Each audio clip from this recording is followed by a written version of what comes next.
Hello and welcome back to Paranormal NL Podcast, a podcast in Newfoundland and Labrador, Canada.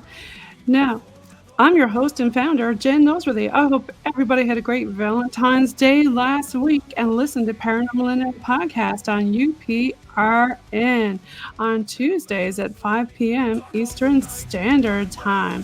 This is a pre-recorded show broadcasting on UPRN, United Public Radio Network 107.7 FM New Orleans and 105.3 FM Gulf Coast. PNL Podcast is sponsored by the Bog Team, a boots-on-the-ground Bog team doing paranormal investigations in Newfoundland and Labrador, Canada. PNL Podcast believes in international paranormal networking and highlighting paranormal places, people, and things all over the world. Contact me, your host, Jen, at paranormal.nl.podcast@gmail.com or follow PNL Podcast and the Bog Team on their link tree. Now, I'm going to bring on my guest tonight. Let's get on with the show. I have all the way from Virginia, USA, I've got Alex Matsuo. Alex, welcome. Hi, thanks for having me. Thanks for being on the show tonight. How are you doing? I'm doing good. How are you? How's the weather in Virginia tonight, Alex? It is very cold. It is very cold. We don't have any snow yet. Can you believe it? I'm out in the middle of the Atlantic, the furthest easterly point in North America, and no snow. Oh, wow. Oh, dang. Ah. Yeah, that is definitely different. So, Alex, tell me a little bit about yourself. And I know you have the spooky stuff and you're an author. Tell me a little bit about the spooky stuff.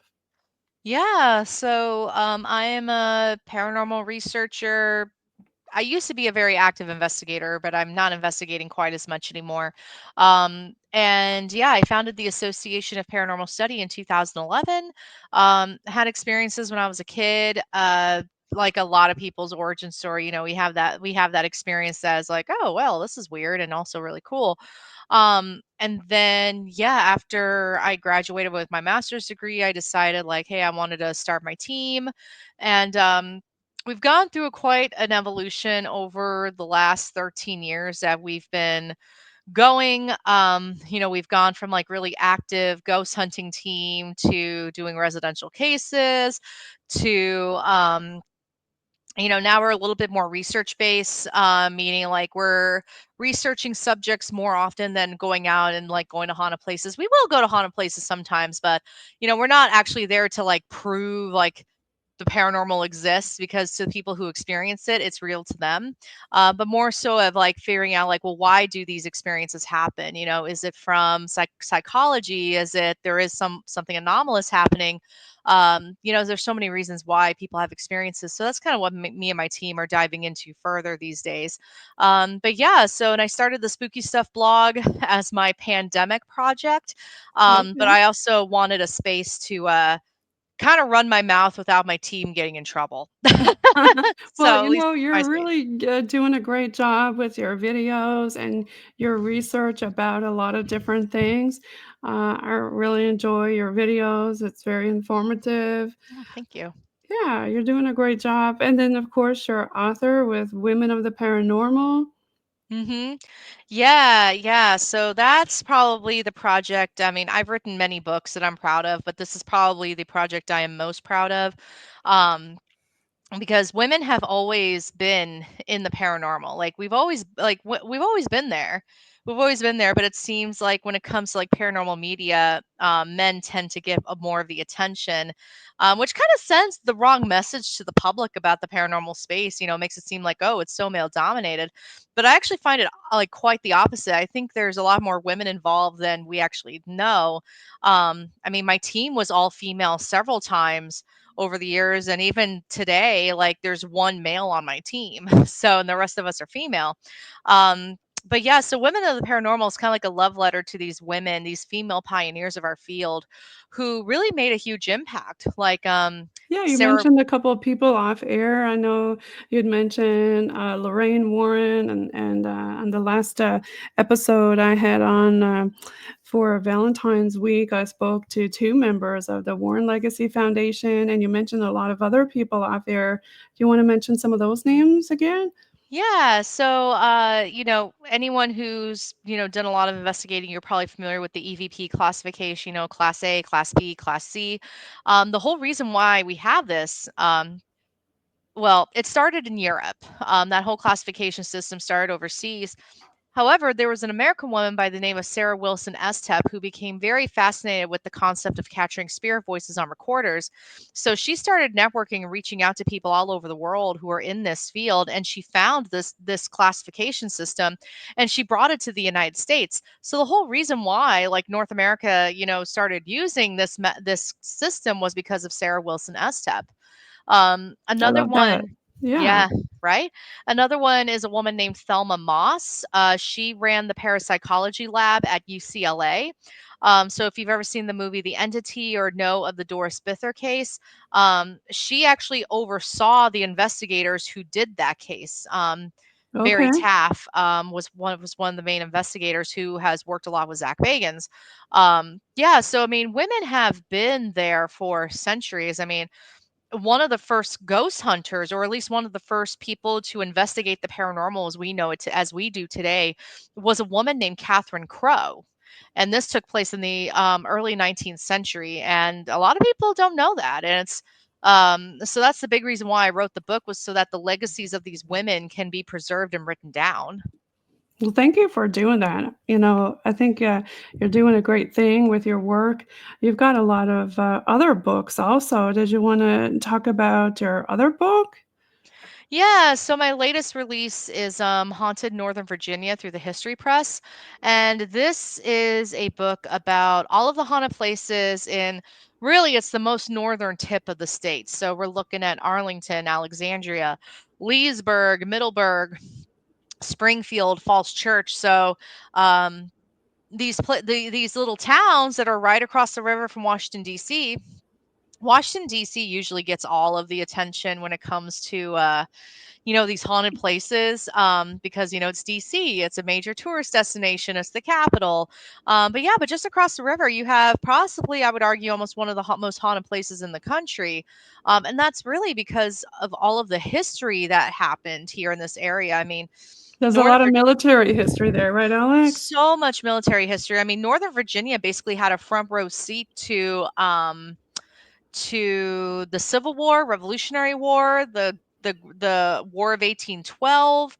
Um, I mean, Northern Virginia had a front row seat to all of these events and how they impacted Washington, D.C. Yeah, that's a big deal. And thank you again for your family service.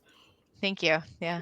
You're Yeah, there's a definitely, I think when things like that happen, the land itself just steeps of not only just history, but just the feelings and of those spirits. We talked a little bit about off air about the psychological aspect of it.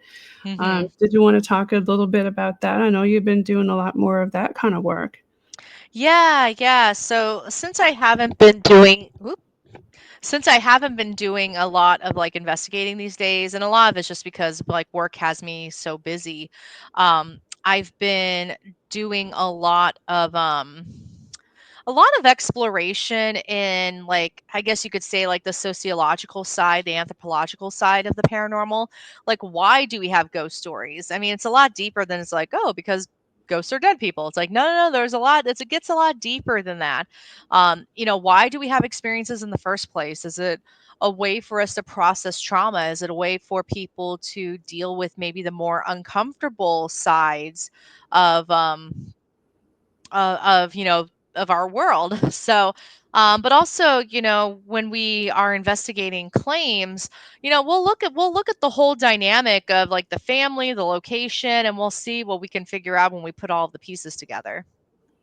Yeah, and that's a big part of it, the family and some of the experience that they had. I know when you were a child, you mentioned off air that there were some experiences that you had, and of course, unfortunately, a lot of older folks don't believe in it, or you don't have to be Mhm. older, even younger folks don't believe in it, especially when your kid comes to you and says, "Hey, I saw a ghost under the bed." Well, you're gonna say, "Oh, no, that's nothing, go back to bed."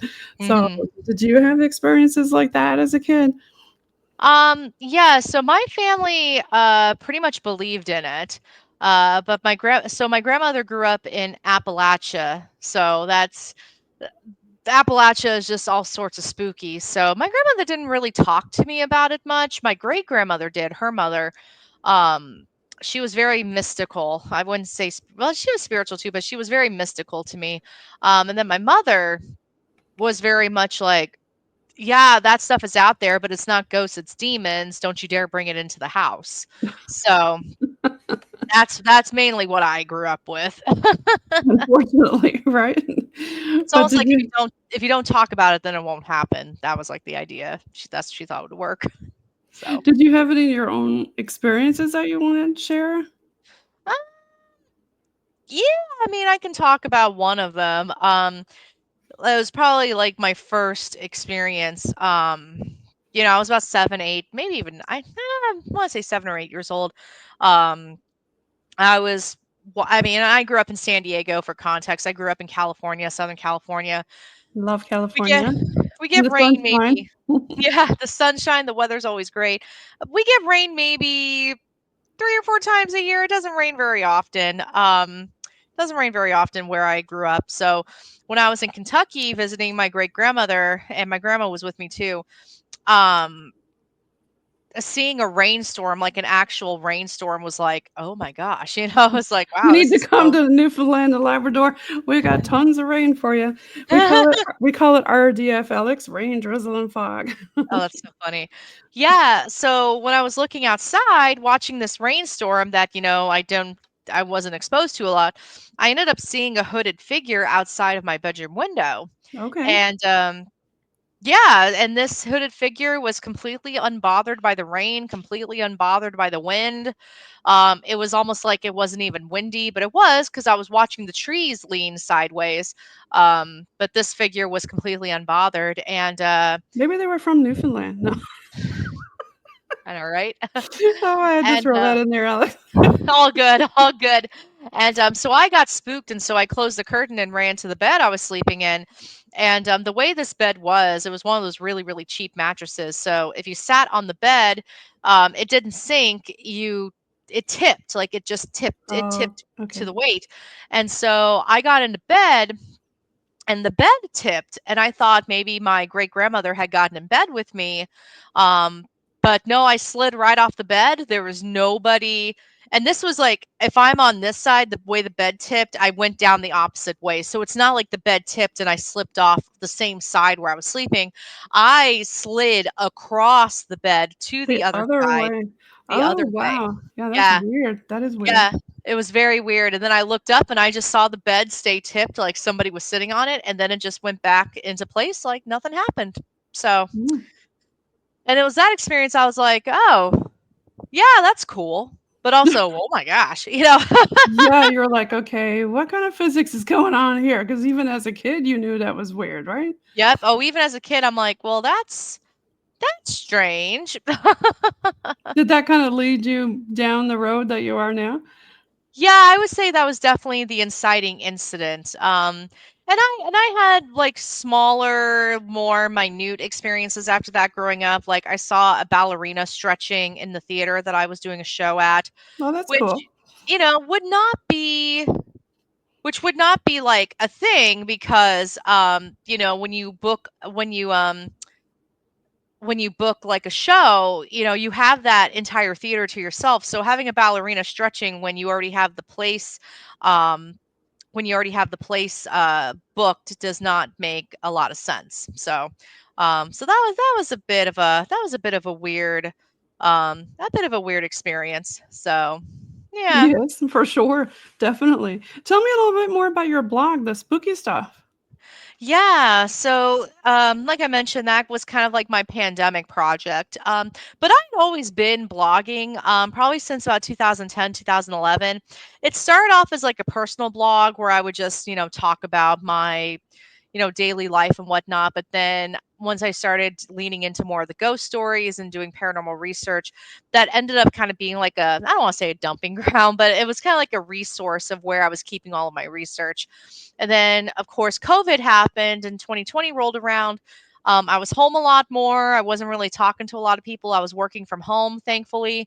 Um, but this was giving me a way to connect with the world. And also, I could always do research from my computer at home, which was nice. And I decided, I'm like, okay, I'm actually going to give this a name. I'm going to give this a brand, and yeah, we'll see what happens with it. Is there any kind of like favorite thing that you like blogging about? Bring over your cat. Let's see your friend. Oh yeah, let me come here, baby. I Come saw some here. ears. Hello. Yeah, this Who is is this? Zoe. Oh, hi, Zoe's. Zoe. I Yeah. have a cat exactly like that, but it's a boy. Oh, Oh, hi, Zoe. hi, Yes, baby. mine hangs out on the chair while I'm podcasting and likes to watch what I'm doing. Now, do you Yeah. ever find that Zoe has ever, you know how dogs point? Does Zoe ever point at spirits in your house or anything like that? Oh, I'm sorry, baby. My microphone hit her. Mhm. She's very curious and she's very inquisitive, as you can probably see. She's very engaged right now. There have been times I've seen her like staring, staring at something like in the on the wall. Sorry, baby. I'd like to think like maybe hopefully it's a bug. you know? You ever like get out your SLS and see her interact with stuff? Yeah, I've done that too. I haven't seen anything really. Oop, she's done. I haven't seen anything crazy quite yet on SLS. At least not anything I couldn't debunk. Right. So 'Tis yeah, the season for coughs and stuff, isn't it? it really is. Ever since COVID, right? For sure. I think Mhm. it's definitely still a thing, for sure, and there's a lot of that going on around here. But, yeah, I love a good benevolent pet story. But, do you have Oh, any of your favorite stories that you wanna talk about? yeah, actually, the one, I totally forgot about this one story actually that happened with Zoe. Okay. That'd be a ghost. I think it's a ghost story too. Yeah, okay. Yeah, so I used to have a calico cat who was 18 years old when she died, Aw. and Zoe used to pick on her a lot when Did she was she? alive. Like Zoe would follow her, Zoe would sneak up on her. Like Zoe kind of tormented her a little bit. Um, but we had Callie euthanized at home so that all the cats could see her and they would understand like okay she died. Um and there like I want to say it was like a couple days later, my husband and I and our other cats, we were all in the living room and we hear Zoe go "Rah!" like just like screaming like she had seen something.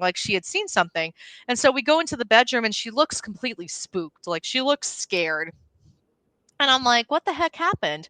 And when we made the joke, like she looks like she's seen a ghost. And a couple days later, I had met with a pet psychic. A pet psychic had reached out to me after Callie died and offered her services. Like, if you want me to talk to Callie, I can. And so she and I met, and I didn't mention any of this to her.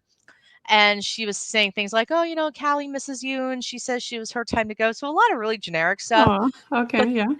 then she said, "But Callie said she's gonna stay until the snow melts." And she also said that she's sticking around because she likes messing with one of the cats that used to mess with her. You knew exactly who that was. I knew exactly what that was, and I'm like, "Oh, okay." I'm like, "I know exactly what you're talking about."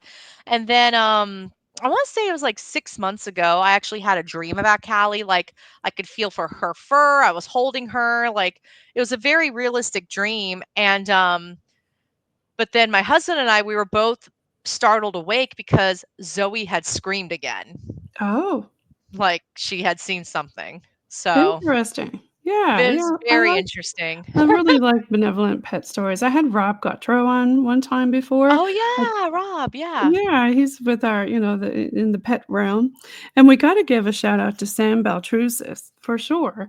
Because Yes. Sam was the one who introduced me to you. Oh, yeah, Yeah, Sam's you gotta awesome. follow Sam. He's an author, and he was, on my show before. I was with UPRN, but he's coming back on again in 2025, so watch for Sam. And Awesome. Alex, tell me more about your books. Yeah, so let's see, we talked about Women of the Paranormal, we talked about Haunted Northern Virginia. Yeah, so another book that I wrote was called The Hamptonville Hauntings, Okay. Ghosts of the Trivet Clinic. And the Trivet Clinic is in rural North Carolina in a town called Hamptonville, hence the title Hamptonville Hauntings. And it's a very rural, like hospital clinic type place. And pretty much with that, what's interesting with that is it's said to be haunted by over 70 ghosts. And I've been going and visiting the Trivet Clinic and investigating there since 2018. And I mean, I'm not going to say that the claim is not far off, but the claim, I would say there's a lot happening there. And I could see why, so many people think that so many people think that it's that it's there's 70 ghosts. It's a very, very active place. So So I've yeah. got your, link tree up here. I was just gonna go through find my books on Amazon, and there's your new book you got there, and you've got an Etsy shop, you've got all kinds of stuff and a newsletter. You Yeah. wanna talk a little bit about some of these things? Yeah, so yeah, there's a lot. So the Etsy shop, that's where I sell like my signed books and everything. Um and I also sell like some print on demand items like t-shirts and mugs and things. But yeah, I have a Facebook group, so if you like to connect with people who have, like similar interests, definitely that's the place to go. I have a TikTok channel where I make a lot of short form content.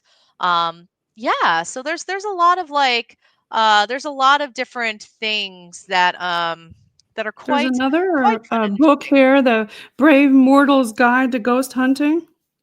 Yeah, so that book came from this was after I started the spooky no, actually no, it was before I started the spooky stuff blog, but I was still getting a lot of questions about how to ghost hunt, like how do I get started? And there was a lot of people who didn't know where to go or how to get started in this. So really that book was kind of a response to a lot of the questions that I was getting. And pretty much I was trying to teach people like, hey, don't make the same mistakes that I did.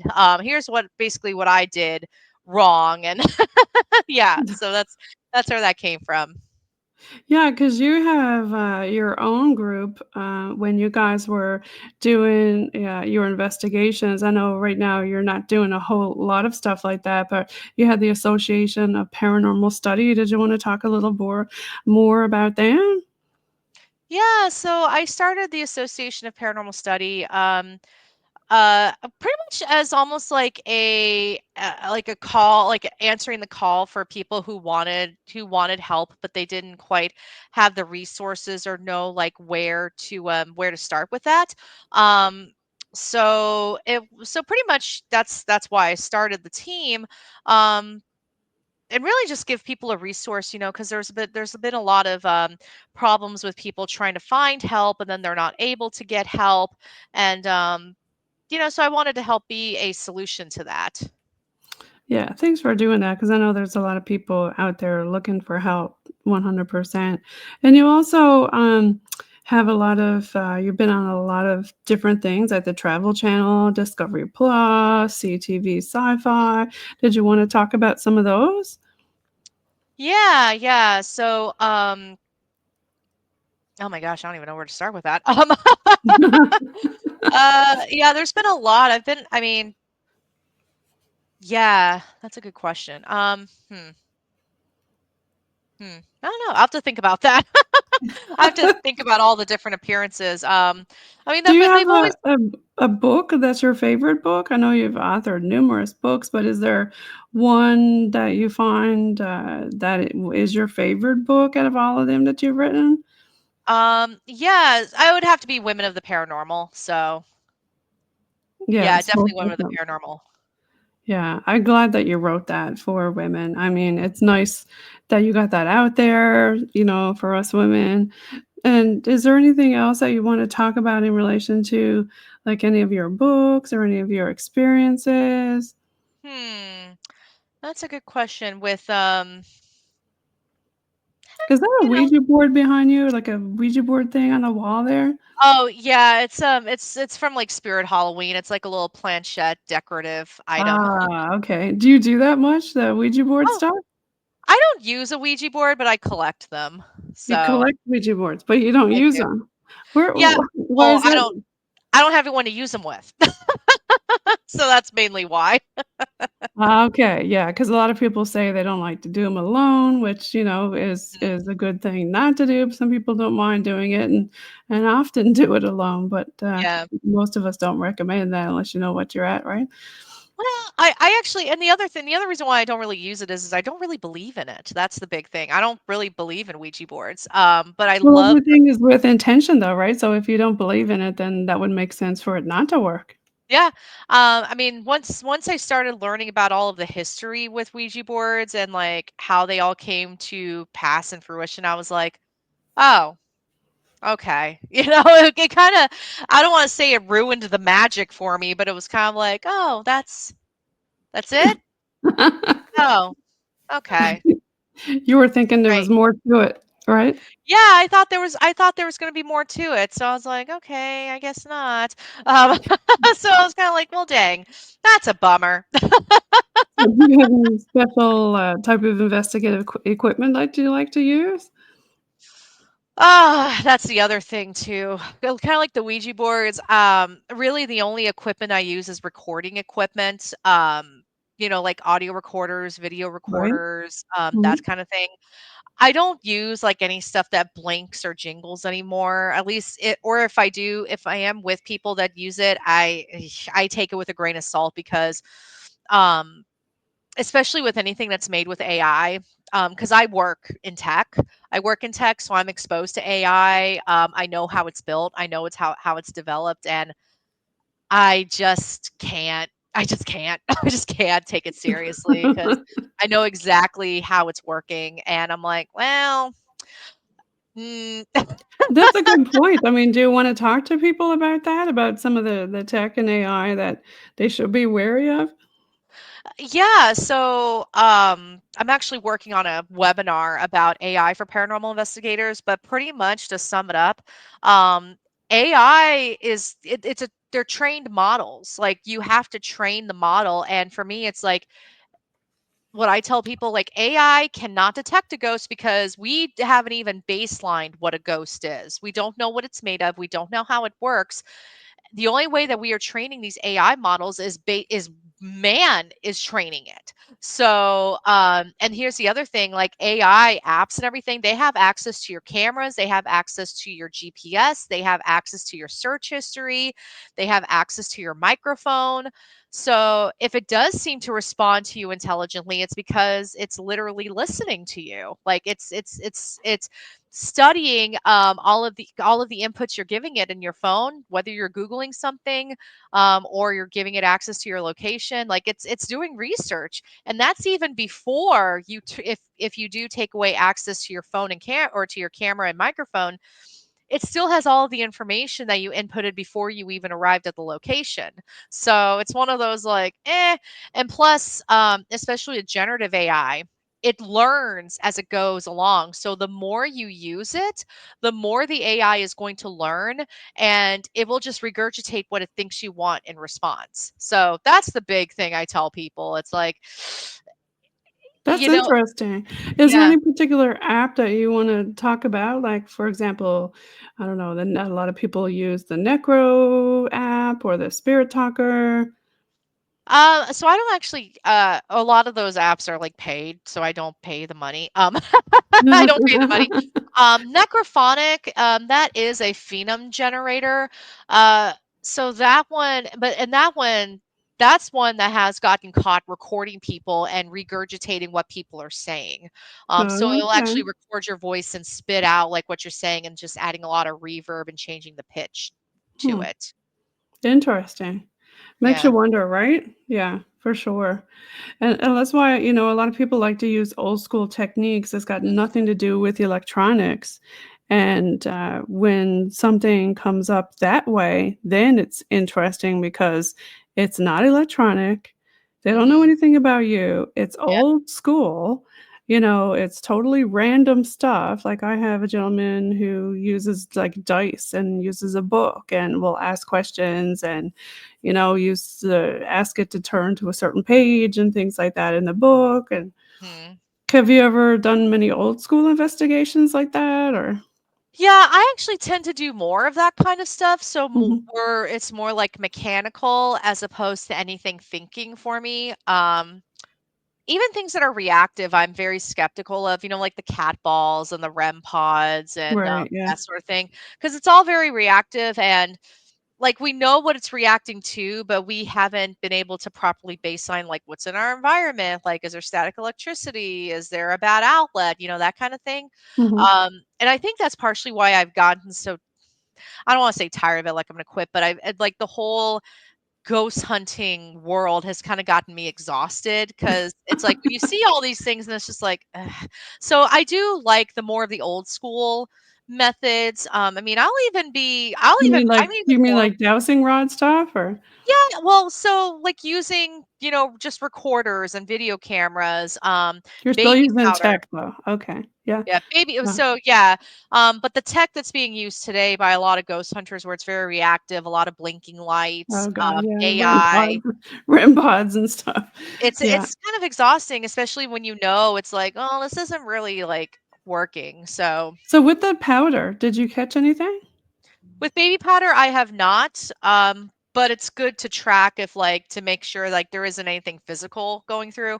I did have one person who used baby powder, and it technically worked, but it was because they found out that the husband was sneaking out in the middle of the night to get snacks. Oh Um, my gosh, that's hilarious. so technically, the baby powder did work. Technically, it did work, so, How about, like, other things, like, have you tried using smoke or a fog machine or, different things um like that, like physical stuff? not me in particular, but I know someone who did, and after hearing, 1, how expensive it is to run a fog machine, I was like, "No, no, no." If ghosts have any sort of but that would also indicate that ghosts have mass of some kind. They could, but we haven't there's not enough substantial proof to justify a $70 fog machine and $30, liquid. It's like, eh. Um But yeah, and plus, if you have people who are allergic to the stuff, that makes it a little tricky as well. It does, yeah, yeah, we had it one time at a festival, and you could tell we were like, "Yeah, we're not using that next time." Yeah. But It's yeah. always a fun way to find out who's allergic to what. Yes, that's for sure. Is there any other, historical stuff about Virginia? Now, if, somebody from around the world were gonna go visit Virginia, where do you recommend them going I would say definitely go to, for paranormal tourism? I would say definitely go to Old Town Alexandria for sure. Yeah, And definitely Old what's Town in Old Alexandria. Town Alexandria that There's so pretty much that entire town. the It's whole town? the whole part of Old Town Alexandria, like almost every building has a ghost, has some kind of ghost story. It was one of the first like towns that got established in the United States. George Washington grew up in the area. He actually sent his crops from Mount Vernon to the Old Town Alexandria Farmers Market. So there's a lot historical wise, but there's some really good ghost tours that happen in Old Town Alexandria that I highly recommend. I want to say it's the town of Alexandria that does the really good ones. Um, and there's actually 2 different versions of it. Like, in one, you go in one direction, and then the other tour, you go in the other direction. So it's like Okay, that you have sounds to take the fun. you have to take the tour twice basically to get the full picture of what's going on. We have So something similar here called the St. John's Haunted Hike with, Dale Jarvis. He's one of our local, spooky guys, and he's got a oh, lot of nice. Yeah, he's an author of local Newfoundland and Labrador culture and lore and things like that around town. And they also take people physically around downtown St. John's and show them different places of what things that actually happen down there. And we're similar, like where you're at in Virginia. You Mhm. can't go 5 steps without bumping into a ghost. As soon as you start hunting down there, boom, they're right there because we have a Literally. huge military influence here too. Just the same as Virginia has a huge military influence. Have you gotten very many military ghosts? Oh, there's a lot, especially with the Manassas battlefield. Like that, it's all military. Um, San Diego, I mean, we had a lot of military ghosts in San Diego, because San Diego is a military town between the Marines and that whole bit. So yeah. Oh, Right. and Gettysburg is basically all a military haunting as Hmm. well. So yeah. Yeah, there's definitely, I think, a big residual with stuff like that. Hmm. Have you gotten any of your friends to capture any cool pictures or anything of any military spirits? Yeah, yeah, it's happened a couple times. So, um, yeah, no, yeah, it was an interesting experience. When it comes to photos, though, not really, not really. How At least about not without EVPs? like a lot of distortion. Right. Any cool military Mm, EVPs? a lot of times when these experiences happen, people aren't actively recording, which is kind of, and that's the other thing that I've been 100%. It exploring in my happens all the research. time. Yeah, it's like, people when people have these experiences, they're not actively pursuing it. So, yeah. Yeah. So, yeah. Do you have any favorite EVPs you captured? No, not really. I'm like 10 years behind on reviewing my EVPs in full transparency. Yeah. Some people review on the spot, others wait until they get home and review like especially the video evidence at home. But I usually find that the night vision stuff, especially with Mhm. the night viz camcorders, you get a lot of activity with the night viz stuff, I find. Yeah. Yeah. You definitely can get a lot of activity with that. So, Most definitely. Now, tell me a little bit about your Master of Arts and you're doing psychology, and tell me how you're combining that with your paranormal talks that you do with your blog. yeah, so I haven't used my degree in quite a while, but yeah, so I mainly studied like musical theater and Shakespeare. Um, yeah, so that's pretty much uh I Well, don't that use kind it a of lot. helps you with the blog, right? In It does talking and things like a, that. a little bit, yeah, it does a little bit. At least it gets me more comfortable with people. So, Do you have a bucket list of places that you haven't been that you want to go, like paranormal wise, or books that you haven't written yet that you want to dig into? that's a good question. I'm actually taking a break from a lot of things this next year to help me because I've kind of gotten so overwhelmed with everything that it's like I've been this close to quitting. Oh Like, no. but it's because of burnout because I'm absolutely burnt out. Do you So, know when you just said that your camera glitched? oh yeah, oops, It interesting. did. It doesn't want you um, to. yeah, um, so I pretty much taking a break this upcoming year. So, and I'm trying to not get myself back into it because at least for now because I'm just so burnt out by it. And plus I have a family member that's really sick, so I'm trying to make myself more available and be more present. Right. Which makes it challenging. So it's like I can't really think about what I want to do down the line in the future just because of that. And that's a 'Cause topic right there, because being us as women, we're torn in 27 different directions because we're doing so many things, and then the podcast, and then trying to balance the podcast life or the paranormal life with your normal life. Like you said, there's a lot of people getting burnt out and moving on and doing different things. yeah. Yep, exactly. Yeah, and a lot of it too is having to deal with the people because that gets What's up with that, Alex? you What's your know, theory on it? You're doing some of the psychological stuff. What is your take on all that? yeah. I think because I would say that the way people are has changed dramatically from when I first got involved in this. I think when it was more like esoteric and more like underground, like you didn't talk about it much. Like I feel like people were nicer, but now that it's become like a way for like your 15 minutes of internet fame and it's so competitive.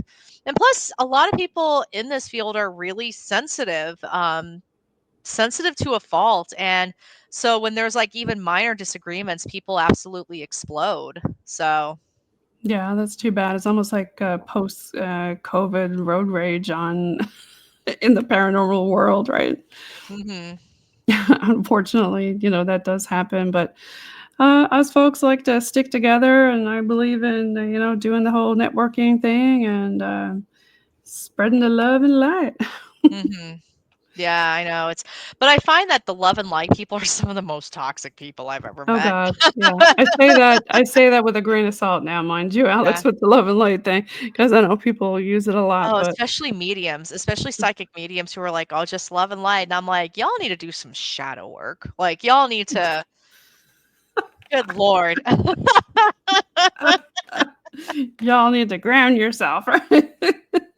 Right. It's like, my gosh. So, I don't know. Y'all need to pick up your cat and hug it, right? Seriously, seriously. But So, yeah. now, if you were gonna come to have you ever been, up to Canada? I've been to Vancouver once. Vancouver, okay. Yeah, but that's it. Did you enjoy Vancouver with I all of don't its rain? I don't remember much of it because I went to go drink. Oh, you didn't get to go see the big trees and all that good stuff? I drove up in the afternoon and went drinking and then drove back and then well, I didn't drive, but then we went back to Seattle. Okay, yeah, yeah. Yeah, Seattle's a fun place.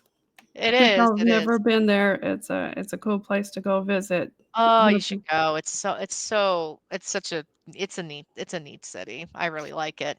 So do you have any other bucket, places on your list that you haven't been around the world? Um,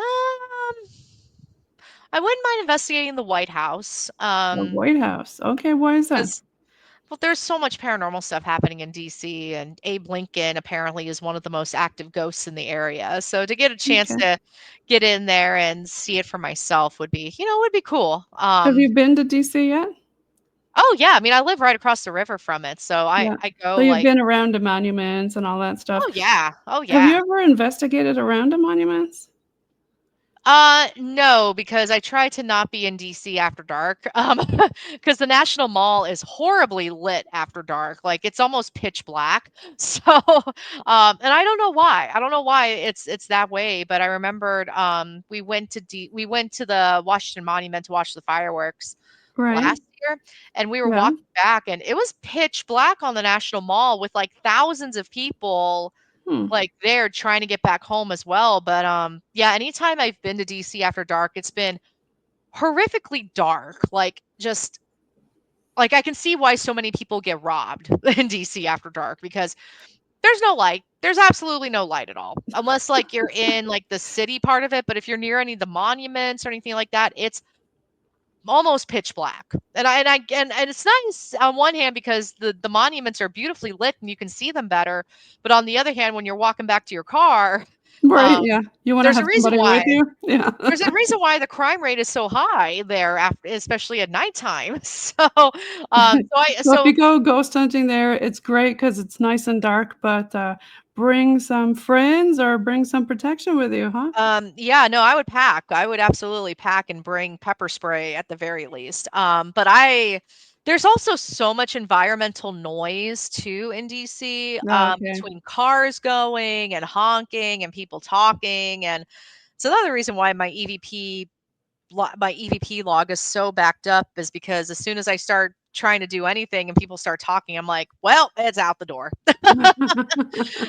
Because So even if I much for do, that session, right? Yeah. yeah, and it's so frustrating. So for me, it's like, and that's the other reason why I'm like changing the direction of how I want to investigate, because at the end of the day, it's like, I'm like, if I were to show this to anybody, would they even believe me? And yeah, and like I said, a lot of the times when people do have experiences, they don't have any equipment running. So it's become more about like, well, what was the experience like? How did you feel? Where were you? What happened before? What happened after? So like that kind of makeup instead of like being tech dependent. So what do you say for the young, person who wants to get into the paranormal? What do you say to them? Don't do it. No, I'm just kidding. To the older folks who are burnt out and leaving, what do you It's like, say to the younger folks? don't do it. No, I'm just kidding. I would say don't get too dependent on the equipment and don't completely rely on the equipment to direct you in the conversation or to drive like the direction of where your investigation goes. Because I know a lot of people who will make some really weird, not weird assumptions, but because they'll believe like everything that comes out, like the blinky lights, the ovulus, the word banks, like they believe everything they hear. All of a sudden, like a simple ghost story of a little girl haunting the place turns into like there's aliens here and possibly Bigfoot, and then there's ghosts, and it's like, oh, okay, we just went a completely different direction here. So definitely like don't be too tech dependent. Look at the history, look at the experiences that people have had, and at the end of the day, what we should be there doing is investigating the claims. So really, at the end of the day, it's like, do the claims match up? Are they, um, you know, are they trustworthy? That kind of thing. So there's more to it than just blinky lights and beeps. Right, 100%. Yeah, definitely. Yeah. I wanna thank you for saying that to the younger folk, and is there any other things that you wanna say to the wise folk who've been in it for a while? Ooh. That's a hard um, question, right? um, yeah, a little bit. Uh, honestly, a lot of times I wish that the older group or the more experienced group, it's like, let's all just sit down, take a deep breath, and let's just listen and let's just chill. Not everything is a rat race for views or likes or attention. um I think because there's a financial motivation behind a lot of this now, I feel like that's part of it. And not saying that you can't hustle from doing this. I mean, if you can hustle and do it well, good for you. But for me, it's like I just like the research. I like to share my research. And since I am taking a break this upcoming year, I probably will be making a few more videos when I have the time. Yeah, I do like Because the folks that offer everything free, right? Because then you yeah, know that they're doing it because they wanna do it, they yeah. just inherently enjoy doing it. Yeah, and it's just it's a passion. So, and if I get views out of it, that's great. Right, yeah. I'm getting offers to review movies for free, so I'm like, "Oh, hey, I've made it." It's like I get a free movie screening. Um, and maybe like a free phone charger. Um, but yeah, Wait, so did your cat chew your phone charger? Because mine does that. no, Uh, I will get invitations from certain companies and brands to like try out products and then make content about it. oh, Um, okay. I actually did one for a deck I just got sent. It's the Shadow Work card game. So it basically gives you question prompts to do shadow work, and so I made some content with that. But I'm like, oh, I can actually use this and be like, hey, do shadow work with me. Like, and some of these questions are deep, like this one is, in your childhood, what did you not receive and how has this impacted you? What did you not receive? Hmm. Like, oh God, respect? Just kidding. Have Um, to think about like, respect. uh, a I would hug, have thought kiss. about, like, different toys or something like, "Oh, I didn't get a light bright," or Oh yeah, no, it's a shadow work deck, so I'm guessing it's more about like, is there any Right, like psychological emotionally, stuff, yeah. psychological, yeah. Yeah. And so I'm just sitting here, I'm like, this is a great deck to work with, but I'm like, ooh, some of these questions hit hard. Ouch. Or there was one, I think it was like, let me see if I can find it. What I didn't parts get of a you, sister. There you go. That's my answer for that there you one. go. What parts of your parents or guardians did you notice Oh, reflected your in camera yourself? just glitched again. What was say repeat the question? What parts? What parts of your parents or guardians did you notice reflected in yourself? Your parents or your guardian. Now, when you say the word guardian, I always like to think of your spirit guide and who Oh, who is I'm that, guessing you I'm know? guessing since it's like guardian parents or guardians, it's like the people who were Who taking are care of you. living. Yeah. I flipped it around and I'm thinking of the guardians that are, Mhm. spiritual guardians, right? What Yeah. qualities do you have that are similar to them? Oh, yeah, So, yeah. I always tend to think about my parents when I think about those guardians. Mhm. Yeah. How about you? Who do you think about? Well, I think about my mom, like, Your mom? my mom was very quick to anger, so, Mm. I I find think myself, everybody's mom was quick to anger. so I just kind of find myself, I'm like, "Oh, oh, that was my mother talking. Oop." So, Oh gosh. What other cards have you got in there? oh, let's see. Let's see. There's two parts of this. There's the identity card to help you uncover your hidden psyche, and then there's the integrate card, which are supposed to help you accept and grow from uncovered truths. So Ooh, let's see. Let's take a look at an integrating card. What hobbies, subjects, or areas of life bring you the greatest sense of purpose? hobbies. Well, we're doing it, man.